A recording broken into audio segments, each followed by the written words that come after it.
এবং এখন নতুন একটা প্রবণ দেখা যাচ্ছে যে সাদা মুখ হলে Fleckvieh Fleckvieh Fleckvieh. Actually Fleckvieh গরুটা দুধের গরু না, এটা মাংসের জাত। আমরা ফ্ল্যাগ বি মনে করি অনেক কিছু। হ্যাঁ, ফ্ল্যাগ বি দেখতে অনেক সুন্দর হয়। ফ্ল্যাগ বি মাংসের জাত। যদি মাংসর উন্নয়ন করতে চান তাহলে আপনার ফ্ল্যাগ বি রিসিভ করতে পারেন। দুধের জন্য ফ্ল্যাগ বি না। আর দুধের জন্য একমাত্র গাভী হচ্ছে হলস্টাইন ফ্রিজিয়ান আর জার্সি গরু। জার্সির ফ্যাট পার্সেন্টেজ অনেক ভালো থাকে, তার জন্য জার্সি নিতে পারেন, বাট জার্সির বডি ছোট হয়। আমার মনে হয় আমাদের বাংলাদেশের প্রেক্ষাপটে হলস্টাইন ফ্রিজিয়ান গাভী সবচেয়ে বেস্ট। এটা যদি আপনি নিতে পারেন তো আলহামদুলিল্লাহ। আপনার এখানে ঢাকার বাইরে অনেক বড় বড় খামারি আছে যারা ভালো ভালো গরু রাখে, তাদের সাথে যোগাযোগ করে নিতে পারেন। আপনাকে যদি আমরা কিছু দেই, অফার করি যে আপনি আমাদের কিছু গরু সংগ্রহ করে দিবেন তো? হ্যাঁ, সেটা যদি আপনাদের যদি বেশি প্রয়োজন হয় সেক্ষেত্রে আমি এই ব্যাপারে একটু হেল্প করতে পারি। সিস্টেম কি? সিস্টেম হচ্ছে যে এখন ব্যাপারটা হচ্ছে যে একটা গরু কারোর জন্য ক্রয় করাটা, আমার জন্য ক্রয় করবো আমি একভাবে। যদি কেউ বলে যে ভাই আমার জন্য ক্রয় করে দেন, এটা আমার মতো করে ক্রয় করবো, বাট সিস্টেম হচ্ছে মিনিমাম আমাকে 80% টাকা প্রোভাইড করতে হবে, তাহলে আমি আপনার জন্য গরু এনে দেবো। আপনার পছন্দ যদি না হয়, দামে এবং গরুর জাতে বা দুধে যদি পছন্দ না, আপনি নিয়েন না। এটা আপনাদের ব্যক্তির ব্যাপার থাকবে। আমি আপনাকে ফটো ছবি পাঠাবো এবং যতটুকু আপনার দুধের প্রয়োজন সেই দুধটা যদি আমি দিতে পারি তাহলে আপনার গরু রিসিভ করবেন, না হলে আপনাকে 1 সপ্তাহ পর টাকা রিটার্ন দিতে পারবেন।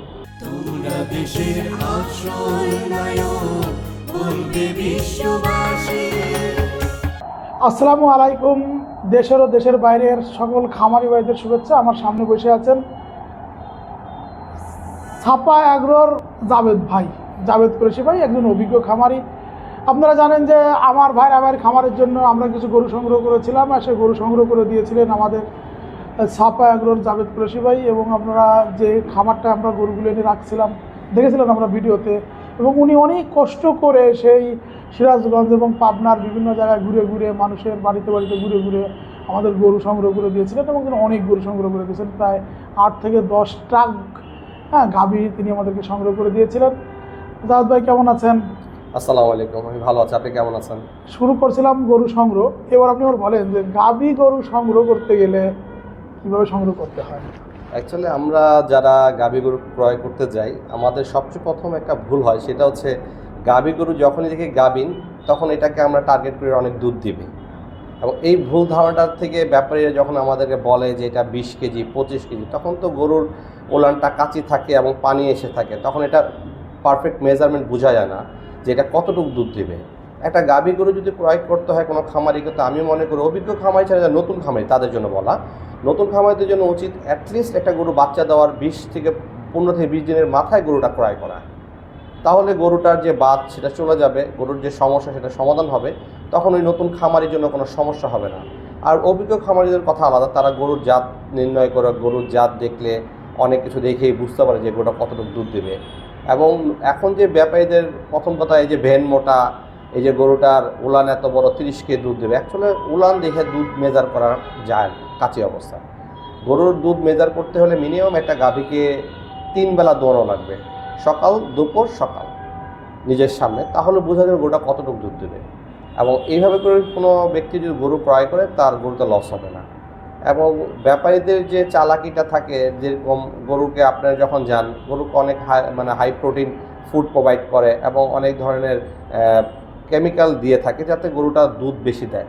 যখন আপনি ওইখানে গরুর দুধ দেখেন 20 কেজি, বাসায় না দেখেন এটা 12 কেজি 13 কেজি হয়। এবং এটার জন্যই বলা উচিত যে কোনো ভালো খামারের থেকে গরু ক্রয় করা উচিত। ব্যাপারে সব খারাপ তা বলবো না, এটা আমাদের ব্যর্থতা, আমরা অস্থির হয়ে যাই গরু দেখলে। অস্থির হওয়া যাবে না। যে কোনো গরু ক্রয় করতে গেলে ওইটা 2 থেকে 3 বার দেখে শুনে তারপর গরু ক্রয় করা উচিত। এবং এখন নতুন একটা প্রবণ দেখা যাচ্ছে যে সাদা মুখ হলে Fleckvieh Fleckvieh Fleckvieh. Actually Fleckvieh গরুটা দুধের গরু না, এটা মাংসের জাত। আমরা ফ্ল্যাগ বি মনে করি অনেক কিছু। হ্যাঁ, ফ্ল্যাগ বি দেখতে অনেক সুন্দর হয়। ফ্ল্যাগ বি মাংসের জাত। যদি মাংসের উন্নয়ন করতে চান তাহলে আপনার ফ্ল্যাগ বি রিসিভ করতে পারেন। দুধের জন্য ফ্ল্যাগ বি না। আর দুধের জন্য একমাত্র গাভী হচ্ছে হলস্টাইন ফ্রিজিয়ান আর জার্সি গরু। জার্সির ফ্যাট পার্সেন্টেজ অনেক ভালো থাকে, তার জন্য জার্সি নিতে পারেন, বাট জার্সির বডি ছোট হয়। আমার মনে হয় আমাদের বাংলাদেশের প্রেক্ষাপটে হলস্টাইন ফ্রিজিয়ান গাভী সবচেয়ে বেস্ট। এটা যদি আপনি নিতে পারেন তো আলহামদুলিল্লাহ। আপনার এখানে ঢাকার বাইরে অনেক বড় বড় খামারি আছে যারা ভালো ভালো গরু রাখে, তাদের সাথে যোগাযোগ করে নিতে পারেন। আপনাকে যদি আমরা কিছু দেই, অফার করি যে আপনি আমাদের কিছু গরু সংগ্রহ করে দিবেন তো? হ্যাঁ, সেটা যদি আপনাদের যদি বেশি প্রয়োজন হয় সেক্ষেত্রে আমি এই ব্যাপারে একটু হেল্প করতে পারি। সিস্টেম কি তাহলে? সিস্টেম হচ্ছে যে এখন ব্যাপারটা হচ্ছে যে একটা গরু কারোর জন্য ক্রয় করাটা, আমার জন্য ক্রয় করবো আমি একভাবে, যদি কেউ বলে যে ভাই আমার জন্য ক্রয় করে দেন, এটা আমার মতো করে ক্রয় করবো, বাট সিস্টেম হচ্ছে মিনিমাম আমাকে 80% টাকা প্রোভাইড করতে হবে, তাহলে আমি আপনার জন্য গরু এনে দিব। আপনার পছন্দ যদি না হয়, দামে এবং গরুর জাতে বা দুধে যদি পছন্দ না, আপনি নিয়েন না, এটা আপনাদের ব্যক্তির ব্যাপার থাকবে। আমি আপনাকে ফটো ছবি পাঠাবো এবং যতটুকু আপনার দুধের প্রয়োজন সেই দুধটা যদি আমি দিতে পারি তাহলে আপনার গরু রিসিভ করবেন, না হলে আপনাকে 1 সপ্তাহ পর টাকা রিটার্ন দিতে পারবেন। ধরুন আপনি গরু নিয়ে আসলেন আমার জন্য কিনে, আনার পরে আমি আপনার খামারে বসে বসে দেখলাম যে 3 বারের জায়গায় 4 বার 5 বার দেখলাম, দেখার পরে দেখলাম ওটা পছন্দ হয় নাই, সেক্ষেত্রে 1 সপ্তাহ মতো টাকা আপনার ফেরত নিয়ে যাবেন। আমাকে 1 সপ্তাহ সময় দিত, কারণ কি আমি আপনার জন্য গরুটা এনেছি, কোনো কারণে আপনার পছন্দ হয়নি, সেটা ডেফিনেটলি আমি গরুটাকে কারণে বিক্রি করে বা আমি রেখে দিয়ে টাকাটা দিতে হবে। এখন বিষয়টা হলো হচ্ছে যে আপনি আমাকে যে কথাটা বলবেন সেটা হচ্ছে যে আমি যখন গরুটা সিলেক্ট করছি, আমি আপনাকে ছবি পাঠাচ্ছি, আপনাকে দেখাচ্ছি, আপনার দুধের রেকর্ড বলতেছি, এই তিনোটা সমন্বয় হলে তো আমি আপনার জন্য গরুটা ক্রয় করবো। আর যদি আপনি আমাকে প্রথমেই বলেন যে আমার পছন্দ না, তাই আমি আপনার জন্য গরু আনবো না। সেটা তো অবশ্যই। তো জাভেদ ভাই, এই যে আপনার যখন ফিল্ডে যান, বিভিন্ন যে বাড়িতে বাড়িতে গরু সংগ্রহ করেন, কিভাবে সংগ্রহ করেন একটু বলুন তো আমাদেরকে। দেখেন, আমাদের কিছু পরিচিত খামারি আছে যাদেরকে আমরা চিনি, যাদের কাছে ভালো গরু হলে আমাদেরকে বলে, এবং কেউ যদি আপনাদের মতো অনেকে যারা ফোন দেন ভাই আমার গরু লাগবে, নতুন খামারি বা পুরাতন যারা আছেন, তখন দেখা যাচ্ছে আমার ওই পুরাতন খামারিদেরকে বলি ভাই তোমার কাছে ভালো গরু থাকলে আমাকে জানো। ওই গরুটা যখন বলে হ্যাঁ ভালো আছে, ছবি পাঠায়, যখন দেখি না গরুটা ভালো আছে, তখনই যে দেখি ফিজিক্যালি যে না দামে এবং গরুর জাত মানে যদি সব কিছু ঠিক থাকে, তখনই আমরা গরুটা রিসিভ করি, তাছাড়া করা হয় না। এই যে ধরেন আপনি জীবনে এবার গরু কিনতে যে ঠক খাইছেন কয়বার? হ্যাঁ, ঠক খেয়েছি, প্রথম দিকে আমি অনেক ঠক খেয়েছি, যেটা সত্যি কথায় যে অভিজ্ঞতাটা একটু আগে বললাম যে গরুর উলান দেখে গরু কিনা যাবে না, নতুন অবস্থা। আমিও আপনাদের মতো যখন নতুন খামারি ছিলাম, যখন কাঁচি উলান দেখছে মনে করছে অনেক দুধ দিবে, 25 কেজি 30 কেজি দুধ দিবে, এসে থেকে 15-16 কেজি দুধ দেয়নি, অন্য যাও খাওয়ায় অনেক, তারপর অনেক ধরনের খাদ্য খাওয়ানোর কারণে গরুর উলানটা অনেক বড় হয়ে যায়। বাস্তবতা সত্যি হচ্ছে যে গরু যখন দুধ দিবে উলান বেশি বড় হবে না, জাতের গরুর উলান লাগে না, জাতের গরুর বেনের রগের দুধ থাকে, আমরা বলে থাকি। তাহলে ঠক খেয়েছেন আপনি? আমি খেয়েছি না,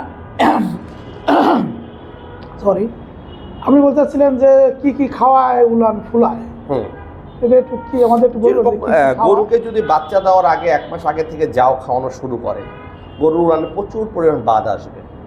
যেই উলানটা দেখা একটা 8 কেজি বা 10 কেজি দুধের উলান, ওটা দেখা যায় 20 কেজি, যেটা আপনি দেখলে তো বাবা 20 কেজি দুধ দিচ্ছে, একটা যদি 12 কেজি দুধের গরু যদি আপনি 20 কেজিটা মানে গরুর সাথে কম্পেয়ার করেন, সেটা তো হবে না। তখন 12 কেজি গরুর দামটা হচ্ছে আপনার 1,60,000 থেকে 1,80,000 টাকা।